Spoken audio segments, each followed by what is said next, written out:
After 2.5 tough years, the NHL is back in business. On Wednesday, NHL Commissioner Gary Bettman said that the league is tracking for record revenues in excess of $5.2 billion for the 2021-22 season. After years of steady growth, the league had been expecting to hit $5 billion for the first time in the 2019-20 season, before the sports world was stopped in its tracks by the COVID-19 pandemic in March of 2020. I am delighted that after 2.5 years, things are actually feeling normal.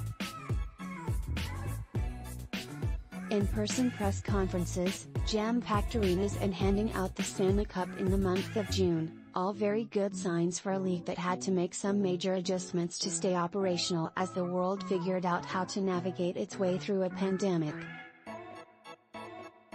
In August of 2020, the league mounted its playoffs in two fan-free bubbles. The Tampa Bay Lightning won the Stanley Cup at nearly empty Rogers Place in Edmonton on September 28, 2020, about 2 weeks before a normal regular season would have begun.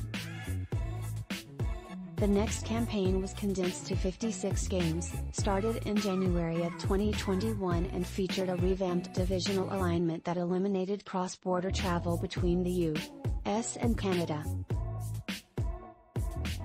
Bettman acknowledged that the league's lost revenues had reached the billion-dollar level as the 2021 season began in mostly fan-free or restricted attendance settings. As the campaign wore on and COVID restrictions began to lift, arenas got fuller. Cross-border matchups returned during the playoffs.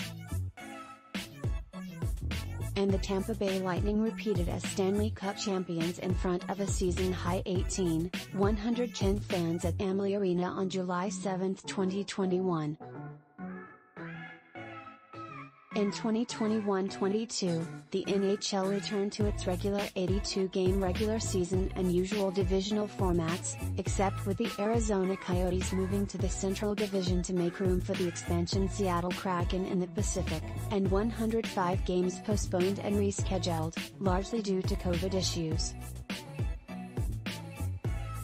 The league also kicked off a pair of new 7-year U.S. broadcast partnerships, a primary deal reportedly worth $2.8 billion with Walt Disney / ABC / ESPN and a secondary deal reportedly worth $1.57 billion with Warner Discovery / Turner Sports / TNT.